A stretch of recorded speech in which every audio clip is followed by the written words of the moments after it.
Nous sommes de retour sur Direct Marché. J'accueille Ludovic Dufour, gérant allocation actif chez Mandarine Gestion. Bonjour. Bonjour Lucie. Alors le CAC a commencé l'année dans le rouge, plus mauvaise démarrage de l'année depuis de nombreuses années. On parle de 40 ans de différence avec, pour retrouver cette piètre performance.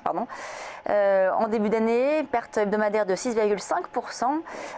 C'est le signe que le début d'année va rester baissier selon vous, c'est ça? On est là sur un trend baissier?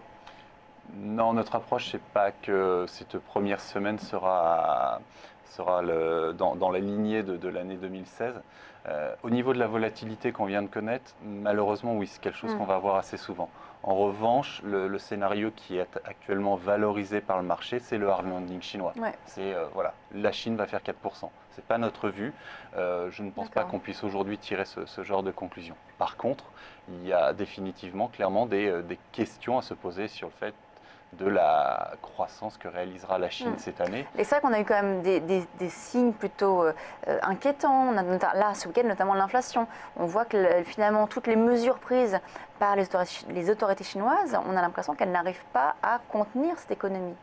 En fait, il y a déjà sur la grille de lecture, on a une économie qui est ralentie au niveau industriel et qui essaie, et ça c'est le programme chinois, de balancer vers la consommation intérieure, c'est-à-dire une transformation de l'économie qui passe du manufacturier vers le non manufacturier. Bien entendu, dans les chiffres, on voit que cette politique est efficace. Aujourd'hui, en poids dans la croissance de la Chine, la part non manufacturière est de plus en plus importante, donc c'est bien là le fait que leur politique est efficace. En revanche, on sait que c'est quelque chose qui génère moins de croissance. Donc on a une économie qui est en phase d'adaptation.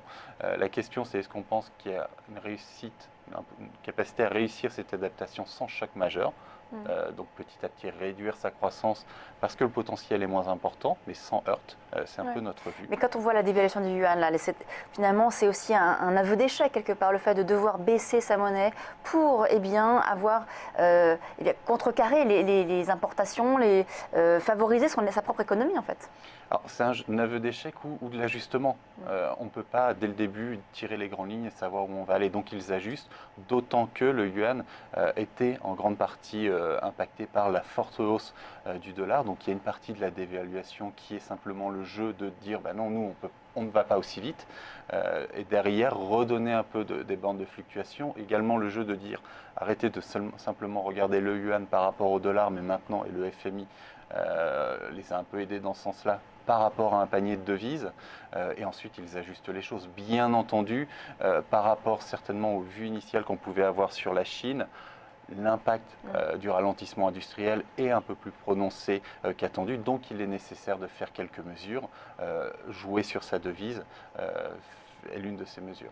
Donc vous êtes plutôt, on va dire, confiant dans l'économie chinoise. Vous estimez en effet qu'on a un ralentissement, mais que c'est un atterrissage en douceur, que ça va se faire progressivement. Et donc, vous n'êtes pas spécialement inquiet de ce que l'on voit actuellement et donc sur la poursuite de l'évolution des marchés, en tout cas pour les mois à venir. C'est un peu, oui, ça résume bien notre vue. C'est-à-dire que ce n'est pas de l'inquiétude. Bien entendu, il faut surveiller la Chine. Bien entendu, ce n'est pas un marché qui nous intéresse en termes d'investissement parce qu'il pose beaucoup d'interrogations. En revanche, sa contagion aux autres marchés, pour nous, on n'est pas dans le scénario où il y a le hard landing, où on tend vers ces 4% de croissance. Et là, il y aurait des impacts très négatifs sur les autres zones comme l'Europe et les États-Unis. On est plutôt sur une Chine qui décevra un petit peu par rapport aux 6,8 annoncés, mais décevoir, c'est est-ce que ce sera entre 6,2 et 6,5 que sera leur croissance réelle 2016. C'est un peu plus, c'est notre scénario. Et dans ce cas, il n'y a pas de contagion négative sur les États-Unis. Les États-Unis, elles, ont d'autres soucis, c'est-à-dire le relèvement des taux, combien de hausse on aura exactement, donc, les thèmes qu'on connaît très bien. Et du coup, ça renvoie un peu de positif pour nous sur la zone Europe, parce qu'on ne voit pas de transmission du négatif. Et il y a plutôt quelques bonnes nouvelles sur cette zone. Alors pour la première fois, on va avoir une divergence des politiques monétaires entre la BCE et la Fed. Justement, en intégrant ça dans votre scénario, qu'est-ce que vous estimez qui pourrait se passer sur les marchés avec ces donc deux politiques monétaires divergentes? Alors la première conséquence, c'est de voir est-ce qu'on va encore avoir de forts mouvements sur les devises. quand on a des politiques centrales qui sont divergentes, c'est l'une des premières conséquences qu'on voit. Il y a une grande partie du chemin qui a été fait sur l'euro-dollar. On voit l'euro continuer de se déprécier tout de même face au dollar. Maintenant, on vise les 1, mais la parité, on vise la parité. On pense que vraiment c'est un niveau qu'on pourra voir au cours du premier semestre. Après, ce sera un petit peu pour nous la fin de ce mouvement. Donc il y a 7, enfin maintenant 9%, ce qu'on s'est un peu réapprécié. Et derrière, c'est sur les dynamiques. Il y a surtout, parce que les marchés finalement sont très très volatiles et ont besoin de valoriser des scénarios macroéconomiques à long terme très rapidement. La semaine dernière, on a commencé à valoriser du hard landing. Certainement, on pense qu'on va finir par changer de scénario et revenir sur quelque chose d'un peu plus consensuel. Mais c'est quelque chose qu'on aura très fréquemment au cours de l'année. Il y a une grosse question sur la Fed, c'est que la Fed dit que ce sera 4 hausses. Encore, oui, c'est ça, 4 hausses en 2016 et 4 en 2017. Le marché dit non, c'est 2 et 2, donc il y a un ajustement à venir, ça c'est de la volatilité. Bien entendu, pour nous, la remontée des taux de la Fed traduit bien plus tard, pas au cours de cette année, mais c'est quelque chose qu'on commencera à envisager en 2017. On s'approchera du point haut conjoncturel, on s'approchera du ralentissement. C'est là où la forte divergence avec la zone européenne. La zone européenne est toujours en train de soutenir son économie. On attend encore des petites révisions positives sur la croissance. Donc vous êtes positif vous, sur les marchés actions là, pour 2016, malgré cette correction que l'on voit actuellement? J'aurais plutôt tendance à dire que je vais être neutre sur les marchés actions, mais il y a certains marchés qui vont m'intéresser. Donc le marché de la zone euro, je lui vois la capacité de réaliser la hausse des résultats qu'on attend sur les sociétés. On a un marché qui est moins cher, on a un marché dont les marges sont moins payées que sur leurs homologues américains. Donc il y a une possibilité de réapprécier le marché de la zone euro. On attend à peu près entre 7 et 9% de hausse des résultats sur l'année 2016 pour la zone euro. C'est quelque chose qui pour nous semble envisageable en termes de réalisation et donc de performance. En revanche, dans un marché qui sera très chahuté, parce qu'on valorisera très rapidement des mauvaises ou de bonnes nouvelles.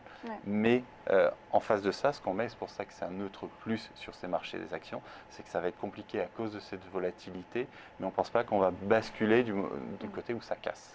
Vous allez également sur les small et mid cap, ce sont des classes d'actifs qui ont bien performé par rapport au large cap en 2015. Est-ce que ça peut être justement un biais intéressant à choisir? Tactiquement, c'est pas la thématique qu'on préfère. En revanche, quand on est sur une approche stratégique, j'ai toujours quelque chose qui m'intéresse sur les small caps et les mid caps, c'est qu'on va un peu plus chercher l'histoire des sociétés. Et quand je dis que pour nous, les sociétés de la zone euro ont la capacité de se revaloriser, qu'il faut aller chercher les bonnes idées, c'est un bon moyen d'y aller. En revanche, tactiquement, c'est pas aujourd'hui qu'on rentrerait sur les small et mid caps. Voilà. Et donc, quelle thématique vous avez privilégiée? On a pu privilégier, ça va un peu traduire ce neutre plus qu'on a sur la zone euro, c'est-à-dire qu'on aime bien la thématique croissance parce qu'elle a ce biais un peu défensif, mais pour nous elle commence à être un peu à bout de souffle, et on aime du coup à l'opposé, la thématique value nous intéresse, que c'est celle qui va chercher ce qui est décoté, ce qui a été un peu oublié par les marchés. C'est difficile de lancer un poids, enfin une grosse conviction sur les deux, donc on est, un peu des deux. Du coup, on est équilibré sur ces deux thématiques. Ce qu'on va bien aimer, c'est des choses plus transversales. Ce qui joue encore, les conséquences de la baisse du pétrole, de la baisse de l'euro. Donc, aller sur le secteur pétrolier, par exemple? Non, pas aller sur le secteur pétrolier. Aller sur les sociétés qui bénéficient de la baisse du pétrole et qui bénéficient de la baisse de l'euro. Et toutes les sociétés qui font de la consommation sur la zone euro, toutes les sociétés qui sont plutôt exportatrices. Donc, un petit peu prendre les deux grands thèmes. Ce qui joue plutôt à la consommation en zone euro, parce que la baisse du pétrole, un peu de croissance meilleure portent leurs fruits, donc vont soutenir la consommation. Puis à l'opposé, sur les sociétés qui, elles, exportent et bénéficient de coûts un peu plus faibles grâce à la baisse de l'énergie, mais aussi d'un euro plus faible. Merci beaucoup Ludovic Dufour, donc gérant allocation active chez Mandarine Gestion. On marque une très courte pause, on se retrouve tout de suite sur Direct Marché.